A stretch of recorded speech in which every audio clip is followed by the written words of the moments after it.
Why we need to be more emotional to save the world.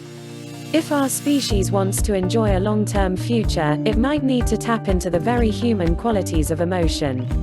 Think about some of the knottiest problems facing the world today and the suggested solutions to them. Climate change. Answer it with carbon sequestering and transitions to clean energy. Migration. Answer it with streamlined visas and new systems of border control. Humans tend to seek solutions to problems like these, both macro and micro, simple and complex, through a short-term, external perspective that doesn't obligate individual participation. In the West, the dominant approach to tackling the challenges we face has been to amputate emotion from our decision-making whenever possible. We instead opt for cold, technical solutions. This hyper-rational perspective is at least as old as Aristotle, who described passions as capricious, dangerous roadblocks on the path to becoming fully human. It became integral to the Western ethos during the 18th century Enlightenment and still persists today. And there is a utilitarian wisdom to this position. Emotions can be stoked by forces outside of our control. Lynch mobs and market bubbles can occur when our emotions run away with themselves and feelings spread like contagions through crowds. Propagandists can exploit our emotions to stir up loyalty among their supporters and belligerents towards outsiders. In response, rational movements, such as effective altruism, hold that the best way to create positive, long-term change is through a dispassionate calculation of the greatest good one can generate through one's actions. But trying to suppress our emotional responses to our current circumstances cannot eliminate the role they play entirely. Our feelings are not only an integral part of our moral, social, and personal well-being, but also are vital tools for solving complex challenges we face individually, organizationally, and even as a species.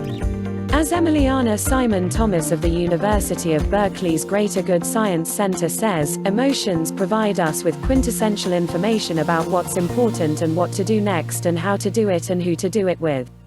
Humanity is in a period of great upheaval. For people and organizations attempting to thrive in this tumultuous time, old mindsets and approaches no longer work.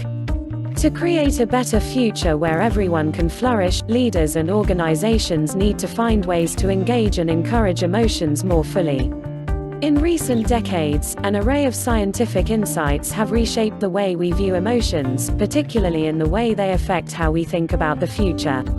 We have learned that emotions can be harnessed to guide us toward rational choices and cooperative action. Emotions can be geared toward long-term thinking and behavior and are essential to the evaluation of simulated possible futures, known as pragmatic prospection. If we are to truly shift course, to make individual commitments that allow us to build better futures, we need to find ways of using emotion to our advantage. For as Anne Frank said, feelings can't be ignored, no matter how unjust or ungrateful they seem. They are and will always be a part of us, and we need to learn how to leverage them for the betterment of ourselves and the generations to come. A good starting point for developing this kind of mindset is to nurture a suite of feelings known as self-transcendent emotions. These emotions, which include feelings of empathy, gratitude, and awe, evolved to help manage social relationships with others and orient humans to a world that is bigger than themselves. They can be found in any coalitional behavior, from hunting a woolly mammoth to building a suspension bridge, which requires people to sacrifice short-sighted, egoistic gains in order to work together toward mutual benefits. They also manifest in intimate, individual actions, such as the advent of grandparenting. Self-transcendent emotions allow people to manage complex, cooperative situations without needing to overtax their resource-intensive, rational thought processes. They also help delay the need for instant gratification or reward. For example, empathy, our connection to other people's thoughts, emotions, and well-being, motivates us to act positively on behalf of others. Harnessing empathy, specifically transgenerational empathy, can help us make decisions that impact us for the better both today and for generations to come. This might include eating less red meat, which helps both our own cardiovascular health as well as the health of the ecosystem for decades to come. Empathy for future generations provides the positive emotional jolt needed to transcend our short-term impulse to take the easy way out, to take a car versus mass transit, and at a more psychological level to have the difficult conversation today rather than let the underlying discontent fester for days or even decades. But for all its power, empathy is also fragile, often going missing just when we need it most. For instance, people find it difficult to empathize with those who differ from them politically, racially, or ideologically. Similarly, empathy comes more naturally when we have direct access to people's emotional cues, their faces, voices, and stories.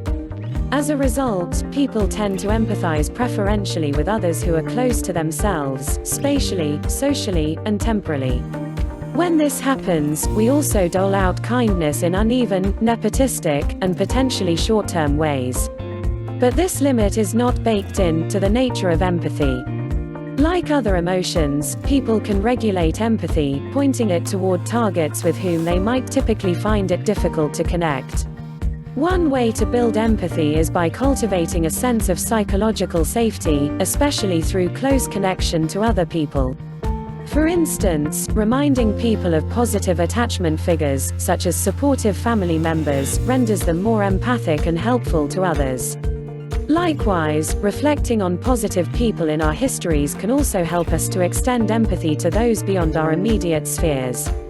If we connect to the sacrifices made by our ancestors that have allowed us to flourish today, we can build upon that gratitude to influence how we might become great future ancestors for generations to come. We also have reason to believe that emotional primes, like recalling experiences of awe or the perception of something vast, can promote altruistic action. Awe helps reduce the occurrence of temporal discounting, the tendency to undervalue a future reward in favor of an immediate, but lesser, return. The popular rise of the environmental movement, for instance, is often linked to the collective awe inspired by astronaut Bill Anders' iconic Earthrise image.